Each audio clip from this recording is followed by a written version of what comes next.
On va évoluer par hypothèse, selon la sortie du secrétaire national à la communication du MNC, Joseph Ateba, qui dit il y a un problème de mer autour de la candidature du professeur Maurice Kamto.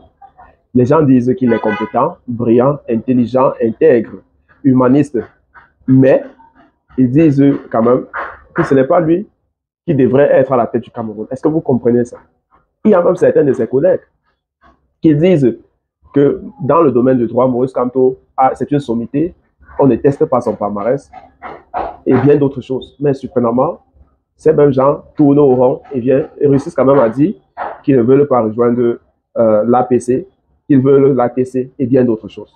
De toute façon, pour Messanga Nyamdi, qui n'a plus rien à prouver, il a quand même compris que ces intellectuels comploteurs cherchent quelque chose de facile. Oui, mais les gens ne veulent pas voir la vérité. Je vous dis qu'aujourd'hui, lorsque une société est en crise, elle fait appel à ses martyrs. Et je pense que la bataille qu'il va y avoir, c'est la bataille du Nord. Et je suis donc avec Kamto. Oui, professeur, avec la... Qu'est-ce que M. Kamto? Que devra-t-il faire? Les intellectuels comploteurs veulent mentir parce qu'ils veulent se positionner. Ils ne veulent pas que nous qui étions des intellectuels militants, on nous remette sur les rails. D'ailleurs, ils montent toutes sortes de subterfuges contre les intellectuels militants que nous sommes. Et vous allez voir qu'ils combattent systématiquement le MSC et le PCRN. Est-ce que c'est franchement un anti-aïste qui tient ce discours? Je suis progressiste. Parce qu'Auguste Somba on a connu des progressistes. Ne s'est jamais assis avec le président, je me suis assis. Auguste est mon frère, mais Auguste, j'ai plus d'expérience, de contenu, d'expérience que... Bon, ce que lui, ce n'est pas de sa faute. Hein, vous comprenez? Mon frère Auguste a déjà 50 ans, regardez au RDPC, on le maintient encore président des jeunes. Voilà une image qui n'est pas bonne. Vous comprenez? Bon, je reviens donc sur les sangs. Ne me dites pas ça, moi j'analyse. Ne m'amenez pas à montrer les pathologies d'un parti où j'ai voulu qu'il soit plus fort. J'assume mon exclusion. Je reviens donc pour la chute. La Constitution du 18 janvier 1996 privilégie dans la compétitivité politique les partis. Article 3. Les partis politiques concourent à l'expression du suffrage. Donc, dans le jeu actuel, je suis surpris et étonné que les personnes qui ne veulent pas réfléchir ou voir clair, pourtant moi j'ai mal aux yeux, j'ai des problèmes des yeux, je suis malvoyant déjà. Lisez la Constitution, vous allez comprendre que, en réalité, pour les prochaines élections, on exclut le MRC en tant que parti politique du jeu de la compétition présidentielle. Mais au regard de l'article 3 de la Constitution, Kamto, Maurice, le ministre Kamto n'est pas exclu. Le ministre Kamto n'est pas exclu de la compétition. D'ailleurs, je vais même aller plus loin. Non, mais il fait quoi s'il n'a pas d'élus dans l'Assemblée? Il n'a pas de conseil municipal. Vous avez dit tout à l'heure qu'il est impossible pour lui d'avoir des parrainages, d'obtenir des parrainages. Il y a des partis qui vont le soutenir, je suis informé de ça. D'accord. Je vais vous comprenez. Je vous dis qu'en 2018, voilà une jurisprudence. En 2018, Cabral n'avait pas de parti, avec Marcel l'a investi. Donc ça veut dire que moi je vous garantis, d'ailleurs je ne le dis pas à vous mais maintenant, moi je suis même déjà au courant, je suis déjà au courant du parti qui va investir M. Kamto. Ce parti a des conseillers municipaux. Donc je pense que ce qui est en train de se passer, c'est la bataille de l'élection présidentielle. Cette bataille ne sera pas simple parce que lorsque vous voyez la recomposition des acteurs, parce qu'en 92, c'est l'UPC de Kodok, 18 députés. Le MDR de Dakoré d'Aïsala, 6 députés. Et Peleboua Magari, 68 députés qui ont... National du MRC. Et on revient à vous, professeur Messanga. Multinationale entre dans une nouvelle période de campagne électorale. Deux faits majeurs méritent d'être soulignés.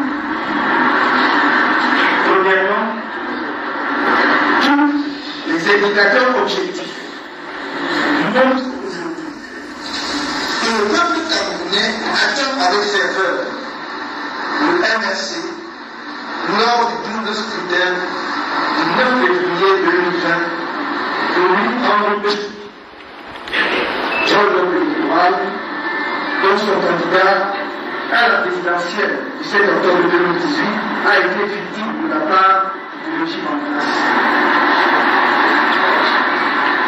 Deuxièmement, le MRC est pleinement conscient que sans pour lui de prendre part au scrutin à venir, il ne croit pas, dans les conditions du code électoral en vigueur, présenter un candidat à un prochain scrutin présidentiel.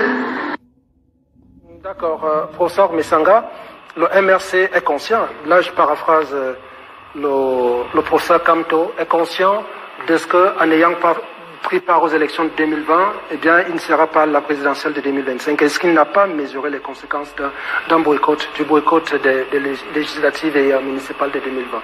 Non, moi je crois qu'il faut qu'on cesse d'extrapoler et de canarder chaque fois la position du ministre Kamto, qui est l'un des constitutionnalistes les plus prolixes au Cameroun. Vous savez, moi je ne soutiens pas forcément le professeur Kamto, mais je suis objectif. Le ministre Kamto, en tant que professeur de droit constitutionnel, ce très cher collègue, en plus de l'IRIC comme moi, parce que beaucoup ne savent pas qu'il fut enseignant permanent à l'IRIC, en tant que constitutionnaliste, de mon modeste avis, était convaincu que les élections auraient lieu en février 2025. Je voudrais techniquement vous dire quelque chose de vérifiable ici. J'ai lu dernièrement, il y a 2 ans, et relu le dernier ouvrage du professeur Joseph Ouna sur le droit constitutionnel comparé. Au-delà de cette approche du professeur Joseph Ouna, paix à son âme, j'ai eu à avoir une compilation du professeur Didier Moss, M-A-U-2-S. Je vous assure que le Cameroun est le seul pays aujourd'hui au monde, du point de vue du droit constitutionnel, qui a une élection qui ne soit pas fixe aux législatives. Je vous dis bien que c'est le seul pays au monde. J'ai entendu d'ailleurs un collègue avec maladresse, mais avec beaucoup d'enthousiasme, dire que partout on peut refaire les élections. Non, il ne faut pas que ce collègue confonde la capacité à dissoudre l'Assemblée comme l'a fait Macron, ou alors la capacité à abréger un mandat, et l'impossibilité donnée aux acteurs à savoir quand est-ce que se passent les élections. Le calendrier électoral, je l'ai vérifié sur pratiquement 190 États membres du Conseil, membres de l'Organisation des Nations Unies. Nous sommes l'un des pays qui malheureusement peut rendre les élections flexibles. Alors du point de vue technique... Pourquoi c'est possible chez nous? Pourquoi ce n'est que chez nous que ça... Mais tout simplement parce que au Cameroun, nous avons des institutions juridiques qui sont toujours ancrées, des maillages qui nous rendent dépendants d'un pouvoir présidentialiste très fort. Tant mieux pour nous, puisque moi j'ai soutenu ça. Je vais d'ailleurs vous dire, sans avoir honte, ou me dédier, que j'ai été parmi ceux qui ont soutenu la révision constitutionnelle. Ailleurs, comme au Sénégal, lorsque vous voyez l'alternance qui s'est produite, c'est parce que là-bas, on ne pouvait même pas réviser la question de la limitation de mandat. Je voudrais d'ailleurs vous expliquer que cette affaire est tellement propre au Camerounais que moi je suis étonné quand les gens viennent s'en réjouir en disant que le professeur Kamto, il fallait subir les conséquences. C'est léger de dire ça. Tout simplement parce qu'il est libre d'aller, de dire que cette fois-ci je n'y vais pas. La prochaine fois j'y vais du point de vue stratégique. Pour preuve, il y a un projet de loi qu'on au président de la République, au Parlement, de repousser l'autorité. Pourquoi il repousse? Et là, je reste du point de vue politologique et du point de vue du droit. Parce qu'il faut quand même que je l'appelle. Nous allons en parler tout à l'heure. Est-ce que c'est attaquable, cette prorogation? Non, c'est la loi. Qui préjudicie forcément durant l'ex. Mais, quand vous vous m'appuyer sur les travaux du doyen Vedel, il dit quand même que le droit a deux missions.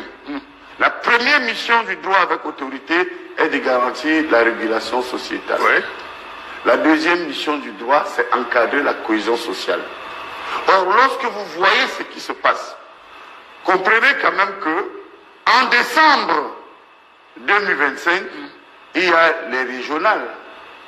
Comment ceux qui détiennent le pouvoir et la majorité au municipal et au parlement vont accepter que certains partis politiques s'insèrent au municipal pour remettre en cause éventuellement la position de pouvoir que le parti central occupe dans mon parti. Parce que moi, j'ai toujours dit que j'aimais le RDPC, mais pas ce qui l'anime. Non, vous avez été exclu du RDPC. Oui, je suis exclu du RDPC, je veux dire que je n'ai aucune sensibilité, mais moi je l'aime, mais on m'a exclu, j'assume. Vous croyez que je vais faire comme l'Indoki, venir dire que comme on a exclu X ou Y du MSC, il se met à... Je ne peux jamais canarder l'idéologie de ce parti que je continue à aimer. Et j'assume mon exclusion. Est-ce que je vous dis que je vais revenir? Je vous dis que j'assume cette exclusion, mais en disant tout simplement que le contenu idéologique, je n'ai jamais rejeté. Je reviens donc sur l'essentiel et la démonstration concernant Kamto. Cessez de dire que M. Kamto, d'ailleurs, vous allez voir que beaucoup de partis émergents et récemment reconnus, eh bien, vont aussi être pénalisés. Il ne regrette pas d'avoir... Mais non, au contraire, écoutez, j'ai dit sur votre plateau, rappelez-vous, il y a 3 semaines, du point de vue analytique, que dans le jeu des acteurs, il eût été intéressant, comme en 92, qu'on laissa faire les élections législatives et municipales. Avant la présidentielle. 1. Vous prenez la température. 2. Vous pouvez négocier. Quand vous ne voulez pas le chaos, parce que je vous ai dit que les deux vermines qui déstabilisent actuellement notre État, ce sont les hauts fonctionnaires. Good.